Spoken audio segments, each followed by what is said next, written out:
नमस्कार दोस्तों, आज हम आपके लिए लेकर आए हैं बिहार की सबसे ताजा और चौंकाने वाली खबरें। क्या आपने सुना है कि एक छात्रा ने अपने स्कूल के शिक्षक पर छेड़छाड़ का आरोप लगाया है? ये घटनाएं न केवल हमारे समाज को प्रभावित करती हैं, बल्कि हमें सोचने पर मजबूर करती हैं कि हम अपने आसपास क्या देख रहे हैं। तो चलिए बिना किसी देरी के शुरू करते हैं आज की सबसे बड़ी ब्रेकिंग न्यूज।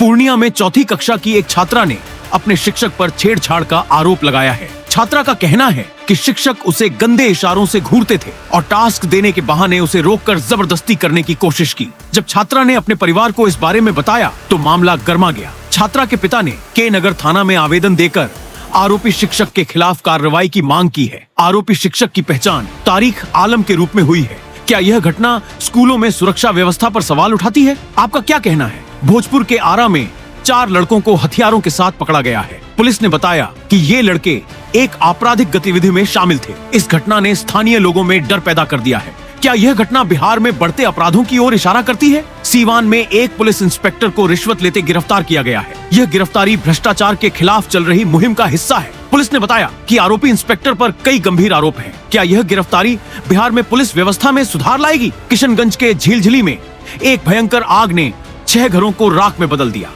स्थानीय लोगों ने बताया कि आग तेजी से फैली और दमकल विभाग को बुलाना पड़ा। इस घटना ने लोगों को सुरक्षा के प्रति जागरूक किया है। क्या यह घटना हमें आग सुरक्षा के उपायों पर ध्यान देने के लिए मजबूर करेगी? बिहार में मौसम में बदलाव आ रहा है। मौसम विभाग ने बताया है कि अगले कुछ दिनों में तापमान में वृद्धि हो सकती है। क्या यह बदलाव किसानों के लिए फायदेमंद होगा या नुकसानदायक? गया में एक मां और उसके बेटों ने मिलकर अपने पति की हत्या कर दी। यह घटना उस समय हुई जब पति ने पत्नी के साथ मारपीट की थी। पुलिस ने मामले की जांच शुरू कर दी है। क्या यह घटना घरेलू हिंसा के मुद्दे को उजागर करती है? सीवान में एक शहीद सैनिक का शव आज उनके घर पहुंचेगा। यह सैनिक पाकिस्तान के खिलाफ ऑपरेशन में शहीद हुए थे। स्थानीय लोगों ने शहीद को श्रद्धांजलि देने के लिए तैयारी की है। क्या यह घटना हमें अपने जवानों की शहादत की कीमत को समझने में मदद करेगी? सारण में इमदाद रजा ने कहा है कि मेरे पिता की तरह मुझे भी शहादत प्राप्त करनी चाहिए। यह बयान उनके पिता की शहादत के प्रति श्रद्धांजलि है। क्या यह बयान समाज में शहादत की भावना को बढ़ावा देगा? कांग्रेस पार्टी ने शिक्षा न्याय के लिए आयोजन किया है,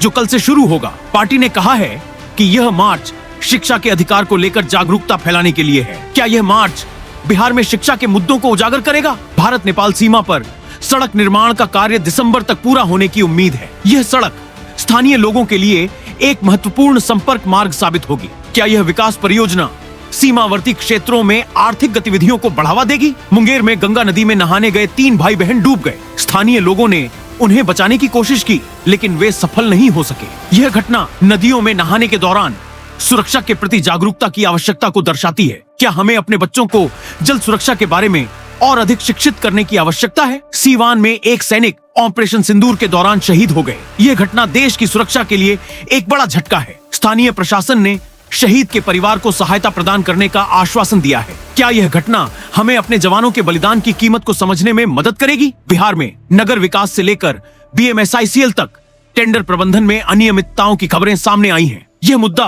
प्रशासनिक भ्रष्टाचार को उजागर करता है। क्या यह स्थिति बिहार में विकास कार्यों को प्रभावित करेगी? बेगूसराय में एक युवक ने अपने चाचा की हत्या कर दी, जिसका कारण एक तरफा प्रेम संबंध बताया जा रहा है। यह घटना परिवार के भीतर के रिश्तों को दर्शाती है और समाज में प्रेम और हिंसा के बीच की कड़ी को उजागर करती है। क्या यह घटना हमें रिश्तों की गंभीरता को समझने में मदद करेगी? गया में महाबोधि मंदिर के पास प्रदर्शनकारियों को प्रवेश से रोका गया। यह घटना धार्मिक स्थलों पर सुरक्षा व्यवस्था की आवश्यकता को दर्शाती है। क्या यह स्थिति धार्मिक सहिष्णुता को प्रभावित करेगी? मुजफ्फरपुर में एक 3 साल के बच्चे की हड्डी नहीं टूटी, फिर भी उसे प्लास्टर चढ़ा दिया गया। अब उसकी चोट में मवाद भर गया है। यह घटना चिकित्सा सेवाओं की गुणवत्ता पर सवाल उठाती है। क्या हमें स्वास्थ्य सेवाओं में सुधार की आवश्यकता है? पटना में सुशील मोदी के नाम पर एक पार्क का उद्घाटन किया गया। यह उद्घाटन सुशील मोदी की पुण्यतिथि पर किया गया। क्या यह पार्क उनके योगदान को याद करने का एक तरीका होगा? मधुबनी में ऑपरेशन सिंदूर पर आधारित एक विशेष पेंटिंग प्रदर्शनी का आयोजन किया गया है। यह कला का एक अनूठा रूप है जो हमारे जवानों की बहादुरी को दर्शाता है। क्या यह कला समाज में जागरूकता फैलाने में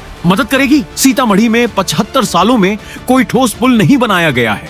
स्थानीय लोगों ने इस मुद्दे पर निराशा व्यक्त की है। क्या यह स्थिति विकास कार्यों में देरी को दर्शाती है? तो दोस्तों, ये थी बिहार की ताजा और महत्वपूर्ण खबरें। हर एक घटना हमें सोचने पर मजबूर करती है कि हम अपने समाज को कैसे बेहतर बना सकते हैं। हमें चाहिए कि हम इन मुद्दों पर ध्यान दें और अपने आसपास की स्थिति को समझें। आपकी राय क्या है, हमें कमेंट में बताएं। आपका एक कमेंट हमारे लिए मोटिवेशन है और एक शेयर किसी और के लिए जानकारी की खिड़की। अगर आपने यहाँ तक वीडियो देखा है तो आप हमारे परिवार का हिस्सा हैं। चैनल को सब्सक्राइब जरूर करें ताकि अगली सुबह फिर मिले नई खबरें और नए सच के साथ। मैं अभिषेक बिहार की पवित्र धरती से आप सभी का धन्यवाद करता हूँ। फिर मिलेंगे कल अगले न्यूज एपिसोड में। सावधान रहें, सतर्क रहें, खबरदार रहें। जय हिंद, जय भारत, जय बिहार।